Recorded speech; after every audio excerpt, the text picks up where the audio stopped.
Okay guys, in this video I'm going to be talking a little bit about protection training.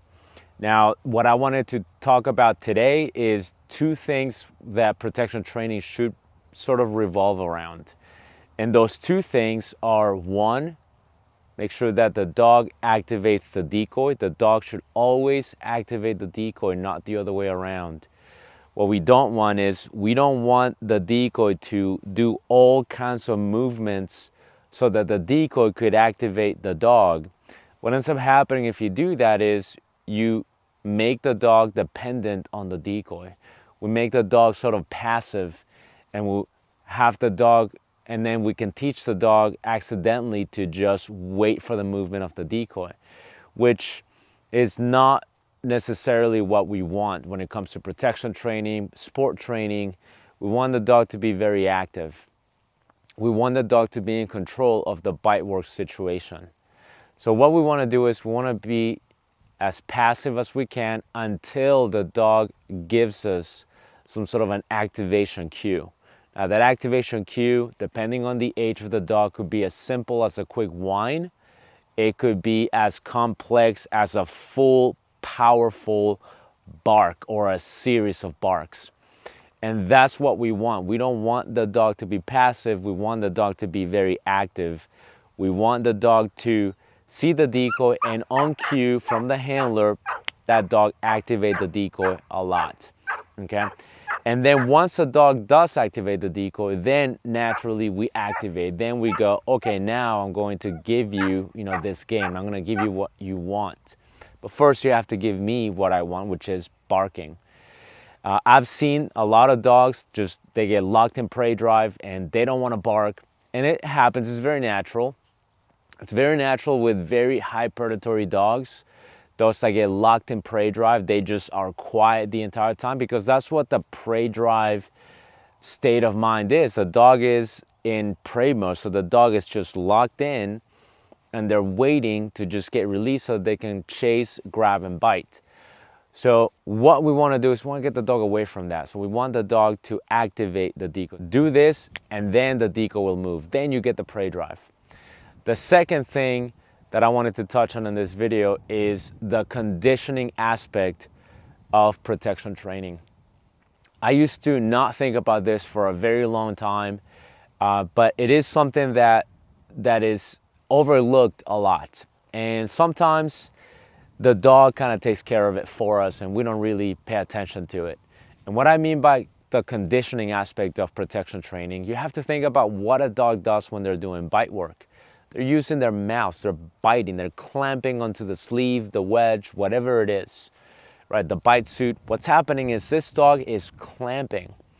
So if you don't pay attention, what ends up happening is the dog could do bite work and be very intense and very excited about doing it. But if the dog doesn't have the muscle and the stamina to do the bite work, very quickly this bite work turns sour. Very quickly the bite work becomes shallow and not as intense. And people get confused. I've seen it happen when people go, man, I just don't understand why the dog is so shallow, why he's whining, why he's got, he's just not into it as much. Well, look at the training session that you've been doing. It's been a very long session, and now you're trying to figure out why you're not ending it on a good note. When you see the dog biting and they open their mouth quite a bit, especially if they've been doing bite work for some time, what you'll notice is if that training session has been long enough, they'll start opening their mouths. And what they want to do is they're trying to get in as much air as possible through their mouth so they won't be full in. The other thing that will happen is you'll see their grip start to suffer and then they'll start to get a little bit chewy. And yes, that could be the result of genetics, but that could also be the result of a dog that is not conditioned, okay? So if that happens, it might not be that the dog has poor genetics. It might be that the dog is just not properly conditioned. Look at your equipment.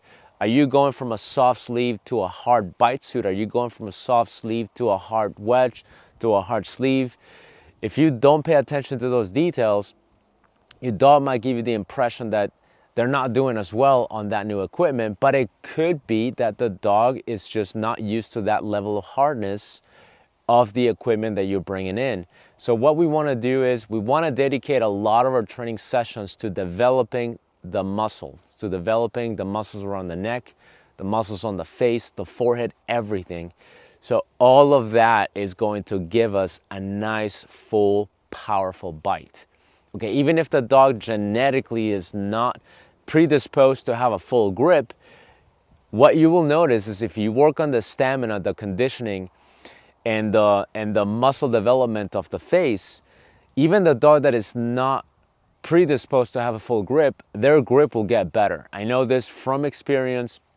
My dog Russ genetically is not a full grip type of dog. He's never been, and it's something that I have accepted a very long time ago. A lot of dogs are like that. Not every dog is full, deep, and pushing into the bite. Some dogs are just not like that. It is a very genetic thing.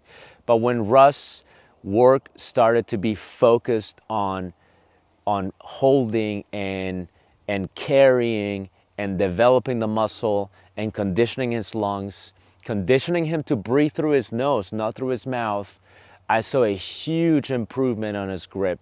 So now his grip is not still 100% full into it, but it is considerably better than it used to be. And that was a result of maturity. It was a result of conditioning the muscles and the stamina. And it was also the result of conditioning him to breathe through his nose instead of his mouth. All of that made his grip incredibly better. Now, in general, that's something you want to pay attention to. The other thing that I'll pay attention to as well is if I have a dog that has sort of a small face, if I have a dog that has sort of a small head, that automatically tells me I have to compensate for that. We have to compensate for that by making their muscles big. You have to. Okay, think about those little details, right? When you look at people, some people naturally have strong legs. Some people naturally have big calves. They never once work legs, but they have naturally thick, very well-defined calves. And you have some people that have tiny calves, and what they have to do is they have to, if they are going to be athletic in some fashion, they're gonna build up their calf muscles, okay? It helps with sprinting, running, all of that. So what happens is the person that has a naturally thin calves, for them to show muscle and tone in that area, they're gonna have to work harder than the person that has naturally big calves. So with dogs, the same thing. If you have a dog that has a naturally big head, naturally big jaw, naturally long snout, this dog is already a little bit ahead when it comes to having a full grip and having a nice bite technique. Whereas if you have a dog that has a small face, a short snout, that dog is gonna need extra development, it's gonna need extra conditioning, because now this dog has to overcompensate for the fact that they have a small face. And that's what we're doing with some of the dogs that we work with. Some dogs that I work with at club, I see all of those little details. If I see them naturally have a big head, this is awesome. We still condition the dog's muscles, but we don't focus on that quite as much. If I have a dog at club that has sort of a small type of face, automatically I'm gonna tell the handler, hey, we need to focus on conditioning the muscles. How do we do that? A couple of ways. We can do bite work with sleeves or wedges so that we specifically target resistance training.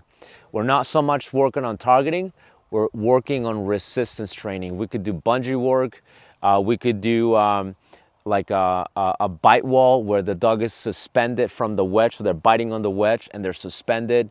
So this is now building that strong muscle. They're having to really grab strong, right? And all of that over a period of time is gonna build the muscles. Again, look at a human analogy.